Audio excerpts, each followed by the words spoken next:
किताब मुतफर्रिद दर्स नंबर 13। अऊज़ु बिल्लाहि मिनश शैतानिर रजीम। बिस्मिल्लाहिर रहमानिर रहीम। नहमदुहु व नुसल्ली व नुसल्लिमु अला हबीबिहिल करीम व अला आलिहि व सहबिहि अजमाइन। अम्मा बाद। पहले वुजू के फराइज का बयान हुआ, फिर वुजू के शराइत का बयान हुआ। वुजू के फराइज 6 हैं।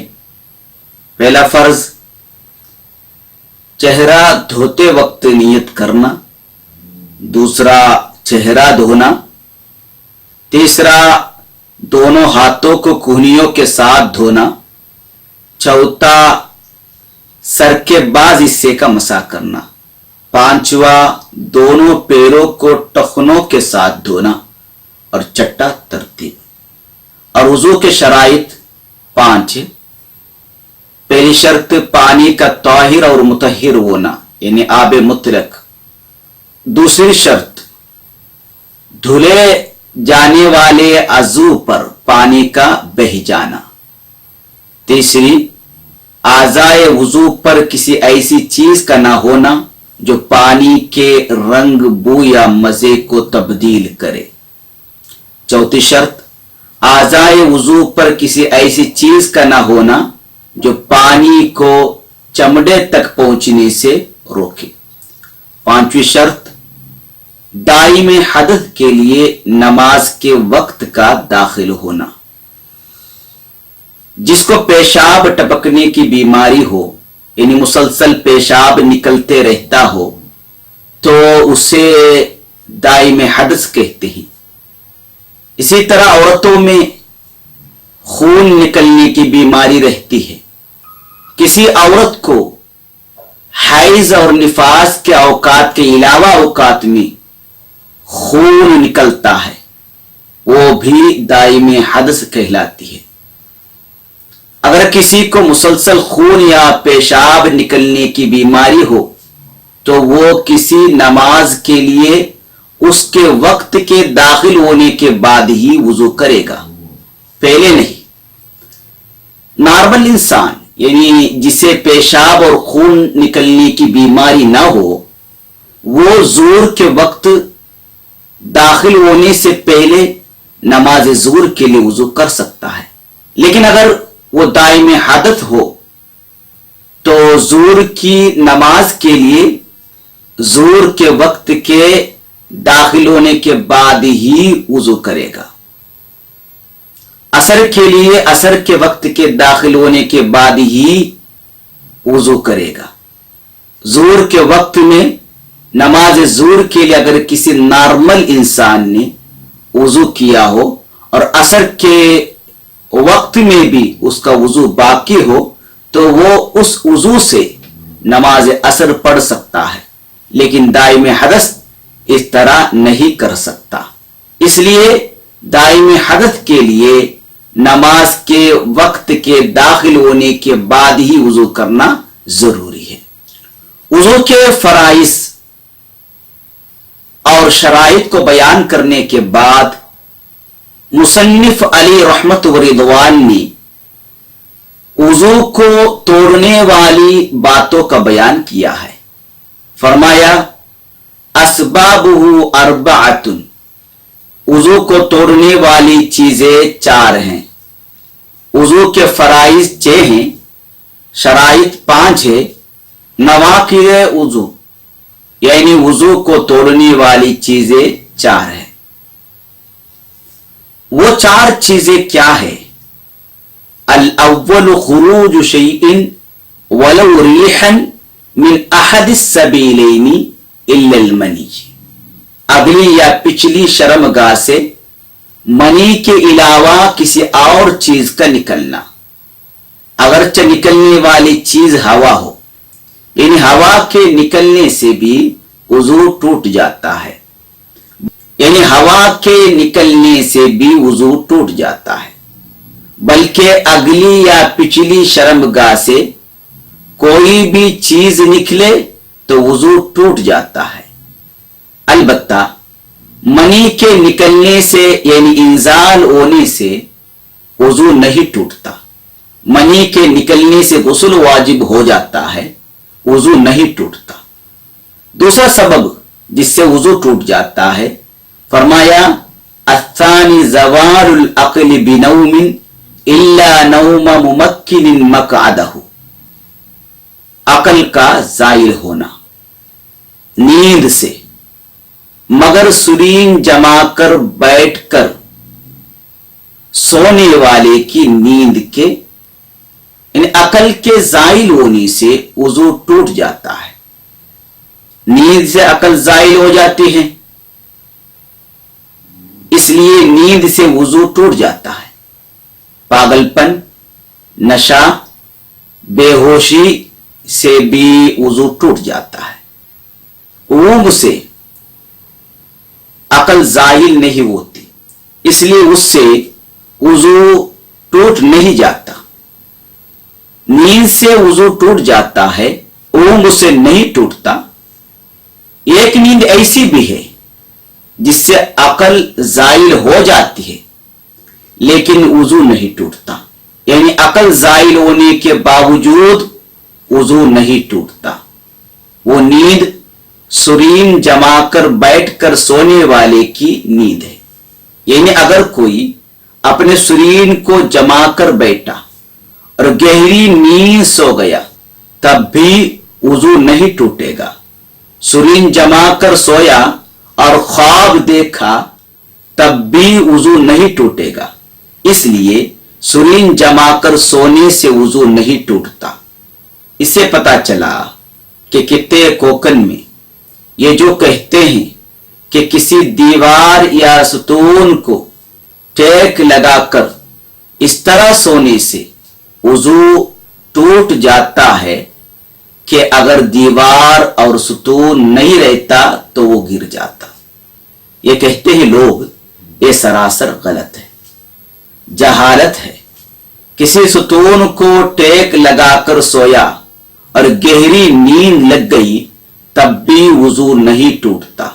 अलबत्ता शर्त यह है कि जागते वक्त सुरीन जमा हुआ ही रहना चाहिए, यानी सोते वक्त सुरीन जमा कर बैठकर सोया और जागते वक्त सुरीन जमा हुआ नहीं था तो वजू टूट जाएगा।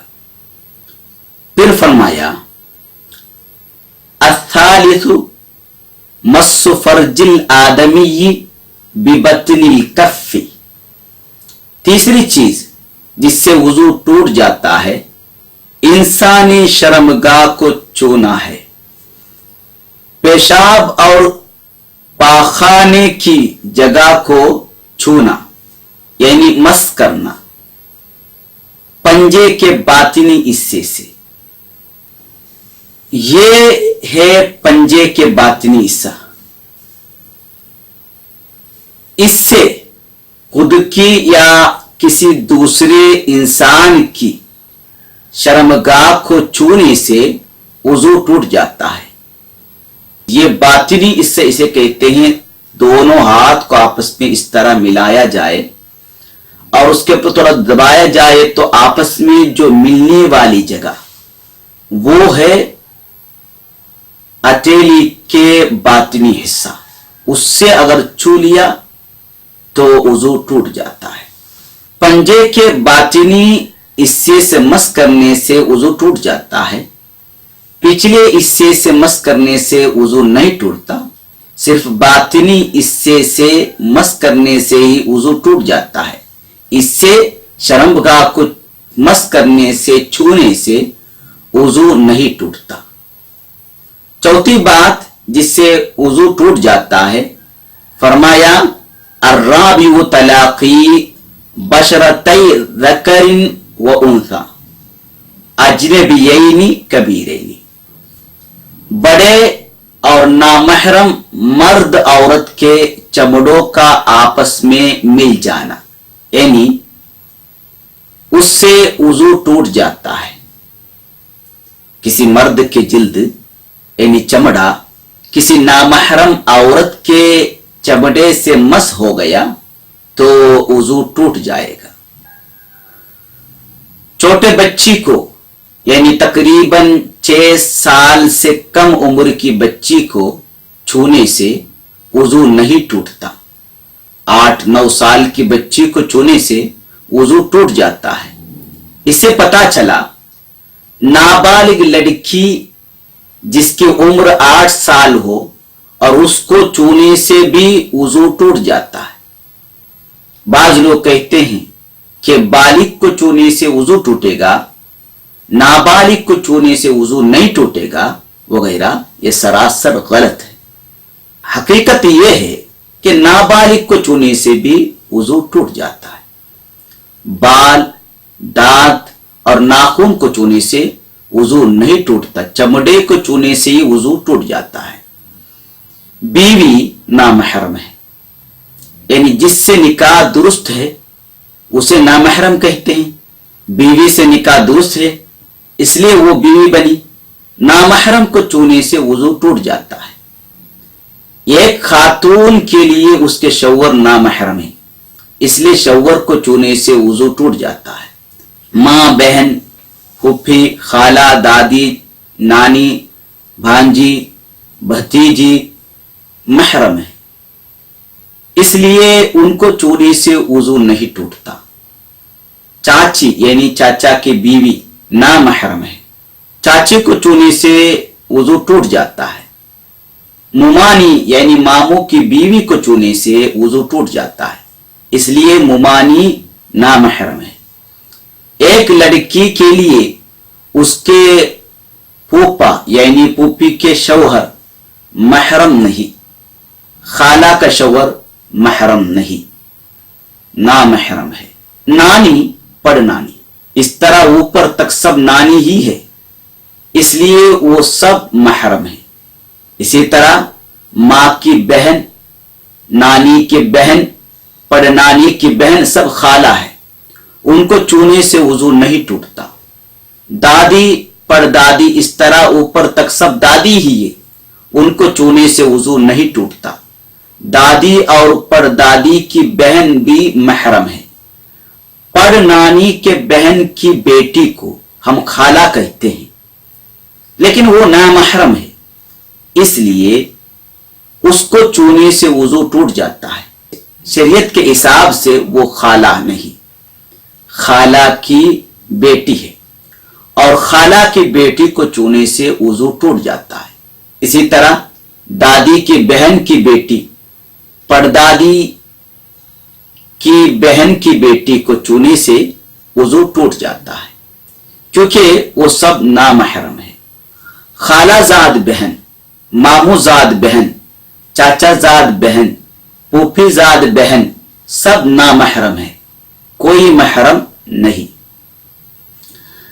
यानी उनको छूने से वजू टूट जाता है।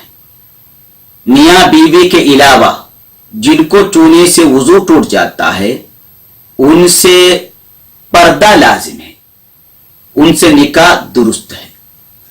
वो 4 चीजें जिनसे वजू टूट जाता है। नंबर 1, अगली या पिछली शर्मगाह से मनी के अलावा किसी और चीज का निकलना। मनी के निकलने से वजू नहीं टूटता। मनी के अलावा कोई भी चीज पेशाब और पाखाने की जगह से निकले तो वजू टूट जाता है। मनी के निकलने से वजू नहीं टूटता, यानी किसी ने किसी तसव्वुर में खोया था, किसी हसीना की तसव्वुर में खोने की वजह से मनी निकल गई तो वजू नहीं टूट गया। नावल पढ़ने की वजह से मनी निकल गई तो वजू नहीं टूटा। सोया था और ख्वाब दिखा, इह्तिलाम हो गया तो गुस्ल वाजिब हो गया और सोने के सबब वजू भी टूट गया।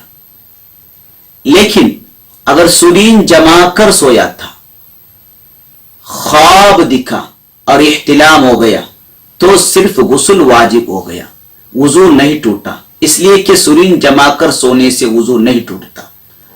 हम बिस्तरी की तो गुस्ल वाजिब हो गया और बीवी के चमड़े से शौहर का चमड़ा मस होने से वजू भी टूट गया, यानी मनी के निकलने से वजू नहीं टूटता, सिर्फ गुस्ल वाजिब हो जाता है। पहली चीज اگلی یا پچھلی شرمگاہ سے منی کے علاوہ کسی اور چیز کا نکلنا. نمبر 2 عقل کا زائل ہونا. نمبر 3 پنجے کے باطنی حصے سے انسانی شرمگاہ کو چھونا. نمبر 4 نامحرم مرد عورت کے چمڑوں کا آپس میں چھو جانا، مل جانا. اس کے علاوہ کسی اور چیز سے وضو نہیں ٹوٹتا. وضو کرنے کے بعد سطر کھل گیا تو وضو نہیں ٹوٹتا. ان 4 باتوں میں سطر کا کھلنے کا کوئی مسئلہ نہیں. وضو کرنے کے بعد بدن میں پاخانہ یا کوئی ناپاک چیز لگ گئی تو وضو نہیں ٹوٹتا. البتہ دھو کر ناپاکی کو دور کرنا پڑے گا، وضو کرنا لازم نہیں. گالی بکنے سے وضو نہیں ٹوٹتا. البتہ گالی دینا گناہ ہے، اس لیے توبہ کرنا پڑے گا، وضو نہیں ٹوٹے گا. وضو صرف ان 4 باتوں سے ہی ٹوٹ جاتا ہے جن کا ذکر مصنف علیہ رحمت و رضوان نے کیا.